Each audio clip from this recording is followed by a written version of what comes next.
Itulah kenapa hari ini guys, saya akan membahas bukti bahwa Yesus disalibkan berdasarkan bukti sejarah dan tulisan-tulisan dari tokoh.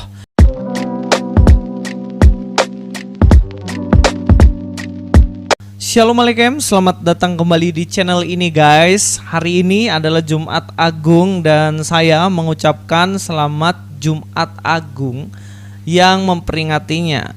Lalu hari ini peringatan tentang apa sebenarnya? Peringatan tentang kematian Yesus Kristus. Banyak orang yang gak percaya bahwa Yesus itu disalibkan. Bahkan ada agama tertentu yang mengajarkan Yesus itu gak disalibkan. Yang disalibkan itu Yudas katanya.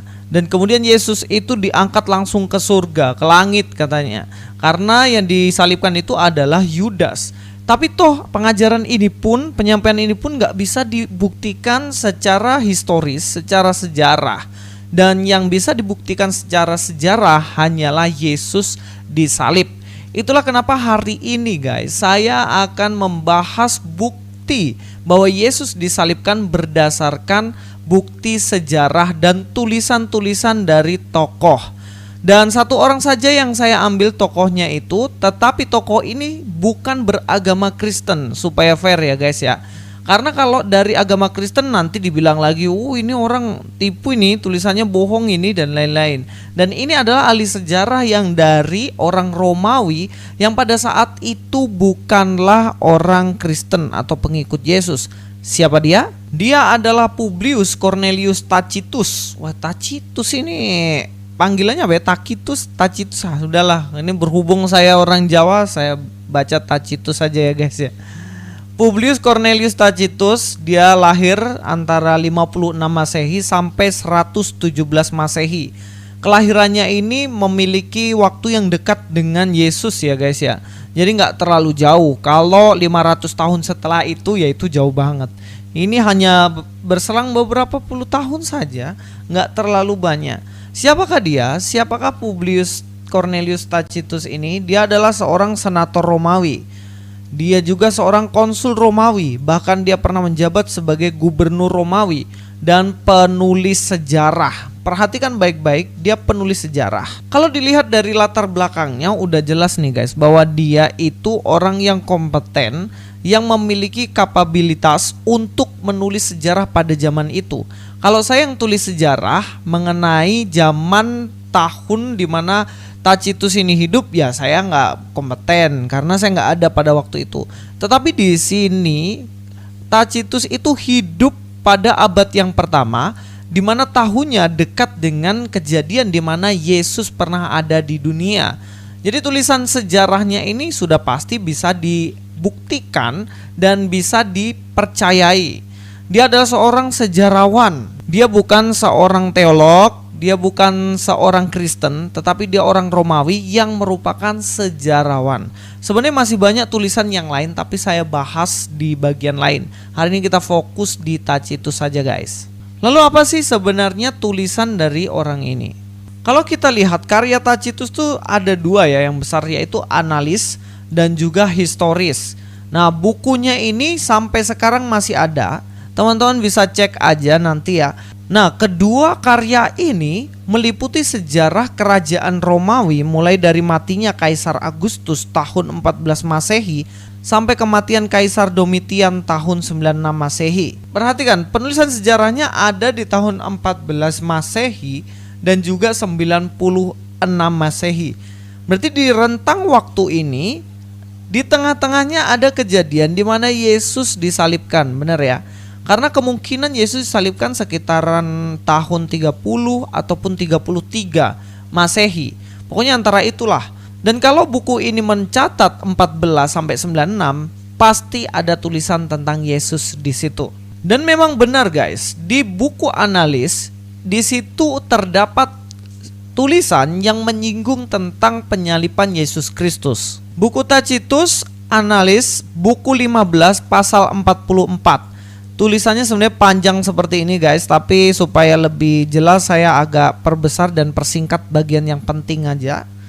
Buku Tacitus analis buku 15 pasal 44 dikatakan, tetapi tidak ada pertolongan yang datang dari seorang manusia, tidak pula anugerah yang dikaruniakan putra mahkota atau korban silih yang dipersembahkan kepada dewa-dewa yang dapat menyelamatkan Nero, perhatikan, dari keaiban oleh karena dituduh telah sengaja menimbulkan kebakaran besar di Roma. Nero, Raja Nero yang kejam banget, dia mau cuci tangan karena dia sebenarnya sengaja membakar pada waktu itu ya. Dia kebengisannya melakukan aib dengan melakukan kekejaman pada waktu itu, dan dia ingin cuci tangan menyembunyikan masalahnya itu dengan cara apa? Dikatakan di sini, jadi untuk menghentikan desas-desus itu, gosip tentang Nero ini, dia mengalihkan tuduhan dengan memfitnah dan menghukum dengan siksaan paling keji terhadap orang-orang yang disebut Kristen, yang dibenci oleh karena kejahatannya. Ngeri kali kan? Orang Kristen pada waktu itu dibenci, padahal yang buat jahat adalah Kaisar Nero. Untuk mencuci tangan, membersihkan nama baiknya, dia menghajar orang Kristen yang kemudian jadi kambing hitam. Dituduh katanya orang Kristen yang menyebabkan kebakaran itu, padahal Kaisar Nero. Teman-teman perhatikan ya, kejamannya seperti apa. Ya kejam banget. Setelah itu Tacitus ini menjelaskan kronologi. Setelah itu Tacitus di sini menjelaskan tentang kejadian di mana Yesus itu yang merupakan pendiri agama Kristen dalam sudut pandang Tacitus ya. Karena Tacitus mengertinya ya ini adalah aliran yang didirikan oleh Yesus Kristus begitu sebagai pengikutnya. Dan ini ditulis sendiri oleh Tacitus dan membuktikan bahwa Yesus benar-benar disalib. Dikatakan di sini Kristus yang menjadi pendiri kepercayaan itu telah dihukum mati oleh Pontius Pilatus, wali negeri Yudea di bawah pemerintahan Tiberius. Jelas di sini bahwa Yesus disalibkan di bawah pemerintahan siapa? Pontius Pilatus. Dan ini yang disampaikan oleh Tacitus, dan ini benar secara sejarah. Karena dalam Alkitab pun yang menyalibkan Yesus pada waktu itu adalah Pontius Pilatus pada masa pemerintahannya. Jadi ini sejarah bisa dibuktikan karena sinkron antara sejarah tulisan Tacitus dengan Alkitab yang ada. Sehingga kalau ada orang yang suka-suka bilang Alkitab palsu, walah, ini orang kurang baca nih guys. Kurang baca apa? Ternyata ada sejarawan pada waktu itu yang menulis juga sama persis dengan Alkitab. Dari tulisan ini membuktikan bahwa Yesus benar-benar disalib. Kalau Anda ingin membuktikan kepada saya bahwa Yesus itu tidak disalib, diganti oleh Yudas, tolong sampaikan kutipan dari tulisan di abad pertama yang bisa menyangkal tulisan dari Tacitus ini. Kalau nggak bisa ya berarti Anda nggak bisa membuktikan. Mudah-mudahan apa yang saya sampaikan ini menambah informasi kita bahwa Yesus disalibkan itu terbukti secara historis. Dan saya harap teman-teman ini menjadi bekal juga ketika teman-teman nanti ditanyai oleh orang-orang yang meragukan tentang penyaliban Yesus. Hari ini adalah hari penyaliban Yesus Kristus. Tujuannya untuk apa? Untuk menebus setiap dosa kita.